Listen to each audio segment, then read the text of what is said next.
Hello everyone, welcome to the maths world. ఈ వీడియోలో 9th class mathematics 6th chapter linear equations in 2 variables అనే చాప్టర్లో exercise 6.4లో 4, 5, 6 problems ఎలా చేయాలో ఈ వీడియోలో నేర్చుకుందాము. అయితే ఇది నేను ఎక్స్ప్లెయిన్ చేస్తున్నది AP text book. Telangana text బుక్లో ఇదే ఎక్సర్సైజ్ 6.4 ఎక్సర్సైజ్ 6.5గా ఉంది. ఎక్సర్సైజ్ 6.3లో మొత్తం 19 ప్రాబ్లమ్స్ ఉన్నాయి ఏపీ టెక్స్ట్ బుక్లో. తెలంగాణ టెక్స్ట్ బుక్లో ఆ 19 ప్రాబ్లమ్స్ని ఎక్సర్సైజ్ 6.3 గాను ఎక్సర్సైజ్ 6.4 గాను ఇచ్చారు.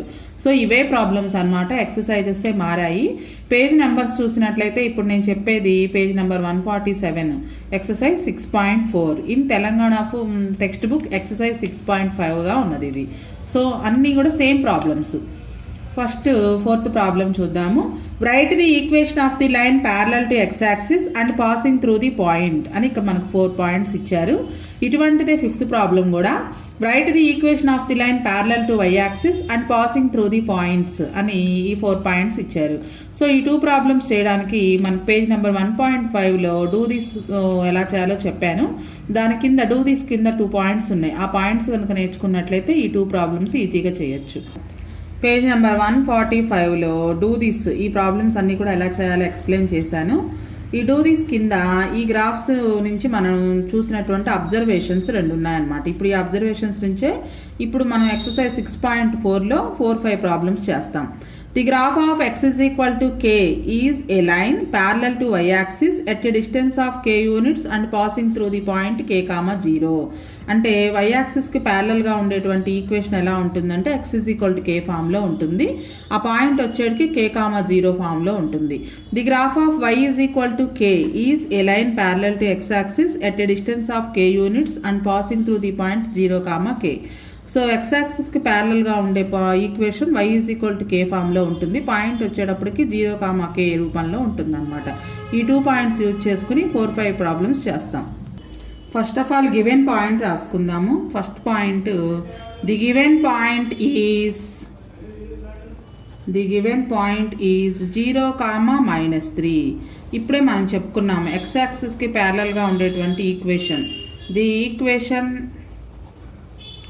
equation of a line parallel to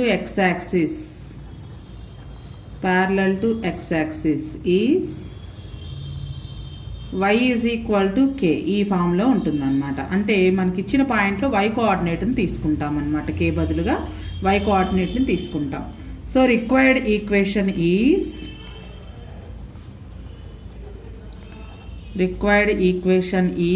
y is equal to ఈ k బదులుగా x కోఆర్డినేట్ y కోఆర్డినేట్ 2 ఉంటాయి. మనకి ఇక్కడ y is equal to k అని ఉంది కాబట్టి y కోఆర్డినేట్ తీసుకుంటాం. అంటే -3. ఈ -3 లెఫ్ట్ సైడ్ వస్తే +3 అవుతుంది. అంటే ఇక equation y + 3 is equal to 0. Same ఇలాంటి స్టెప్సే రాయాలి సెకండ్ ప్రాబ్లం కూడా. First the given point is 0, 4. Equation of line parallel to x-axis is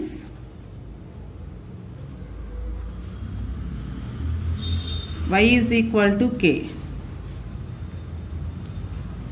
So required equation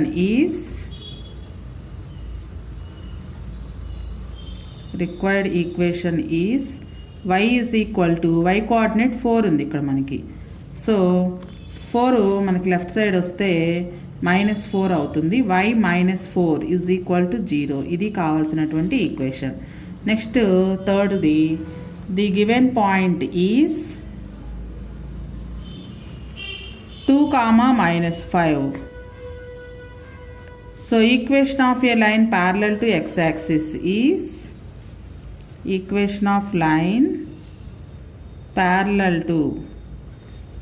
x-axis is y is equal to k. Required equation is so మనకి x coordinate 0 ఇచ్చినా ఏది ఇచ్చినా మనం తీసుకునేది y coordinate మాత్రమే తీసుకుంటాము. y is equal to k బదులుగా y coordinate రాస్తాం. అంటే -5. -5 లెఫ్ట్ సైడ్ వస్తే +5 అవుతుంది. y + 5 is equal to 0 is the required equation. Next fourth one, the given point is 3, 4. Equation of a line parallel to x-axis.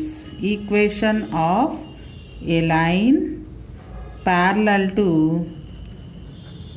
x-axis is y is equal to k. So required equation is, ఇవన్నీ కూడా మనకి 1 మార్క్కి ఇస్తారు. Required equation is y is equal to ఈ k బదులుగా y coordinate తీసుకుంటాం, అంటే 4 మనకి left side వస్తే -4 అవుతుంది. y - 4 is equal to 0. Next 5th problem. Write the equation of the line parallel to y axis and passing through the point అని 4 points ఇచ్చారు. ఇది కూడా 4th ప్రాబ్లం లాంటిదే. అక్కడ ప్యారలల్ టు x యాక్సిస్ అంటే y is equal to k అని రాసాము. ఈ ప్రాబ్లంలో ప్యారలల్ టు y యాక్సిస్ అన్నారు. So x is equal to k అనే ఈక్వేషన్ రాసి అందులో సబ్స్టిట్యూషన్ చేస్తాం. చూడండి, first one, the given point is -4, 0. ఇక్కడ మనకి y యాక్సిస్కి ప్యారలల్గా అడిగారు. Equation of a line parallel to y axis is x is equal to k. So required equation is x is equal to ఈ k బదులుగా x కోఆర్డినేట్ని రాస్తాం. x coordinate -4 అని ఉంది. So x is equal to -4. -4 left side వస్తే +4 అవుతుంది. x + 4 is equal to 0 is the required equation. Second problem, the given point is 2, 0. Equation of a line parallel to y axis is x is equal to k. Required equation is x is equal to ఈ k బదులుగా x coordinate రాస్తాం. ఇక్కడ 2 ఉంది k బదులుగా. So 2 left side తీసుకొస్తే -2 అవుతుంది. x - 2 is equal to 0. Next third problem, the given point is 3, 5. Equation of a line parallel to y axis is x is equal to k. అంటే ఇది formula అనమాట. x బదులుగా k బదులుగా x కోఆర్డినేట్ని substitution చేయాలి. x is equal to 3. ఈ 3 left side వస్తే -3 అవుతుంది. x - 3 is equal to 0 is the required equation. Next last one, the given point is -4, -3. Equation of a line parallel to y axis is x is equal to k. So k బదులుగా x కోఆర్డినేట్ని రాస్తాం. ఈ required equation is x is equal to -4. -4 left side వస్తే +4 అవుతుంది. x + 4 is equal to 0. ఒకవేళ ఇదే point ఇచ్చి 2 equations కనుక రాయమన్నట్లయితే, అంటే ఒకటి x యాక్సిస్కి ప్యారలల్గా ఇంకొకటి y యాక్సిస్కి ప్యారలల్గా రాయమన్నట్లయితే ఇంకా ఇదే రాయొచ్చు. Equation of a line parallel to x axis is y is equal to k అని y వాల్యూమ్ సబ్స్టిట్యూషన్ చేస్తాము. అంటే y + 3 ఈజ్ ఈక్వల్ 0 అవుతుంది. y యాక్సిస్కి ప్యారలల్గా అంటే x + 4 ఈజ్ ఈక్వల్ టు 0 అవుతుంది. Next 6th problem, write the equations of 3 lines that are parallel to x axis and parallel to y axis. x యాక్సిస్కి ప్యారలల్గా ఉండేటట్లుగా ఒక 3 ఈక్వేషన్స్, y యాక్సిస్కి ప్యారలల్గా ఉండేటట్లుగా ఒక 3 ఈక్వేషన్స్ రాయాలంట. First one, parallel to x axis. ముందుగా అవి ఏ ఫామ్లో ఉంటాయో రాద్దాం. Equation of line parallel to x axis is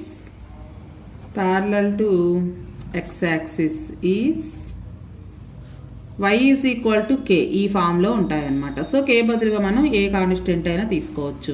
suppose y is equal to 3, y is equal to -4, y is equal to -3, అలా మనం ఇష్టం వచ్చినవి తీసుకోవచ్చు.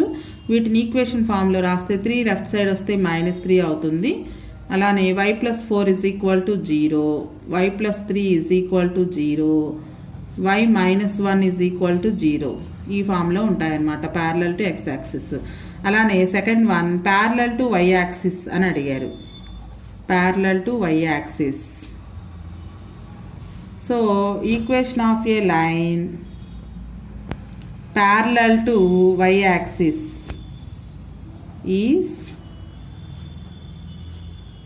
ఇవి మనకు బిట్స్కి కూడా ఇస్తారు.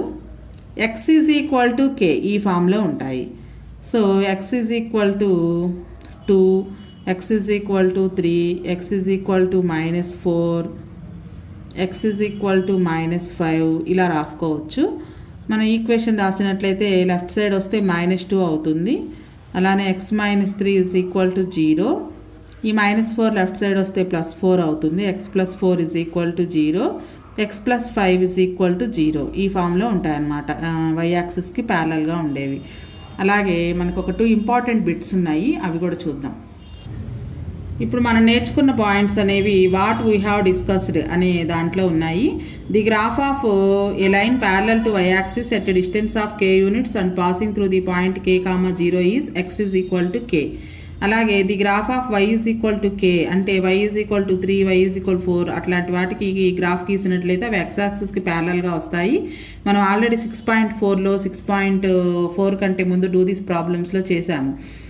అవన్నీ కూడా x is equal to 3 x is equal to 4 అలా ఉన్నవి y యాక్సిస్కి ప్యారలల్గా, y is equal to 3 y is equal to 4 y is equal to -5 అలా ఉన్న గ్రాఫ్స్ అన్నీ x యాక్సిస్కి ప్యారలల్గా వచ్చాయి.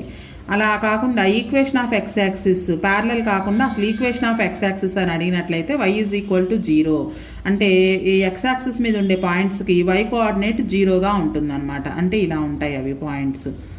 సో ఇలా కనుక ఉంటే అవి ఈక్వేషన్ ఆఫ్ x యాక్సిస్ అని అర్థము. y కోఆర్డినేట్ 0 ఉంటుంది. Equation of y axis is x is equal to 0 అంటే అందులో x కోఆర్డినేట్స్ అన్నీ 0గా ఉంటాయి.